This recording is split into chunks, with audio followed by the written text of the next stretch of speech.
સુરત મનપાની સંકલન બેઠકમાં એમએલએ રોષે ભરાયા। ગેરકાયદેસર બાંધકામ મુદ્દે એમએલએ કુમાર કાનાણી રોષે ભરાયા હતા। તેમના દ્વારા અધિકારીઓ ઉપર ભારે આક્રોશ વ્યક્ત કરવામાં આવ્યો। યોગ્ય જવાબ ન મળતા બેઠક છોડવા માટે પણ એમએલએ તૈયાર થઈ ગયા। પૂણા અને વરાછામાં ગેરકાયદેસર બાંધકામોનો મુદ્દો ખૂબ ઉછળી રહ્યો છે। અધિકારીઓ કાર્યવાહી ન કરતાની સાથે જ તેઓ રોષે ભરાયા હતા। અગાઉ પણ કુમાર કાનાણીએ અનેક વખત રજૂઆતો કરી ચૂક્યા છે। અધિકારીઓની કામગીરી પર હવે સવાલો ઊભા થયા છે। સમજાવટ બાદ ધારાસભ્ય બેઠકમાં રોકાયા હતા। એમએલએ કુમાર કાનાણીનું નિવેદન પણ સામે આવ્યું છે। તેઓ કહે છે કે નિરાકરણ નહીં આવે તો બેઠકનો બહિષ્કાર કરીશ।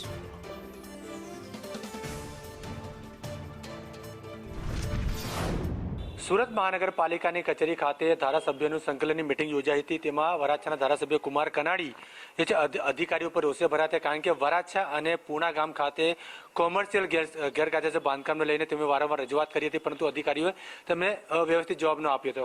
કાકા, આપે રજૂઆત કરી છે અને તે સાથે અધિકારીઓ પર રોષે પણ ભરાયા હતા। સમગ્ર બાબત કઈ રીતની છે?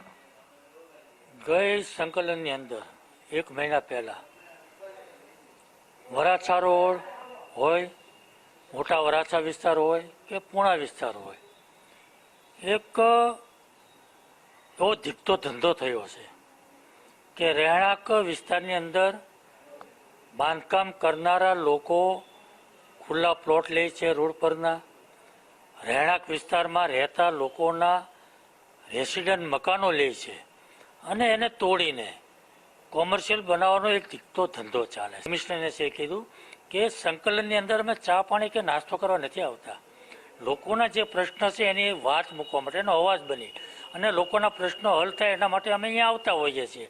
પણ સંકલનની અંદર જો અમે જે પ્રશ્નો રજૂઆત કરીએ છીએ એનું નિરાકરણ ના આવતું હોય તો આવી સંકલનનો કોઈ મતલબ નથી, કોઈ અર્થ નથી અને આવી સંકલન ના ચાલે। અને એટલા માટે હું સંકલનનો બહિષ્કાર કરું છું અને વિરોધ કરું છું। બિલકુલ, કુમારભાઈ આપણી સાથે જોડાયા હતા। તેઓએ જણાવ્યું કે મારા દ્વારા જે પ્રકારે 1 મહિના પહેલા સંકલનની મિટિંગમાં રજૂઆત કરવામાં આવી હતી કે જે પ્રકારે ગેરકાયદેસર બાંધકામ છે, અન્ય ચીજ વસ્તુઓને લઈને લોકો હેરાન પરેશાન થઈ રહ્યા, તેનું અધિકારીઓ દ્વારા અવગણના કરી તેને તે પ્રશ્નોનો હલ નથી કર્યા, ત્યારે તેમના દ્વારા આ વાતને લઈને જે ચીમકી પણ ઉચ્ચારી હતી અને હવે પ્રશ્ન ઉકેલ ના થશે તો જે સંકલનની મિટિંગ થઈ રહી તેનો પણ તેમના દ્વારા બહિષ્કાર કરવામાં આવશે। પરંતુ હવે જોવાનું એ રહ્યું એમના પ્રશ્નોનો હલ થાય છે કે કેમ। કેમેરામેન અજીત પટેલ સાથે જયેન્દ્ર પાંડે, સંદેશ ન્યૂઝ, સુરત।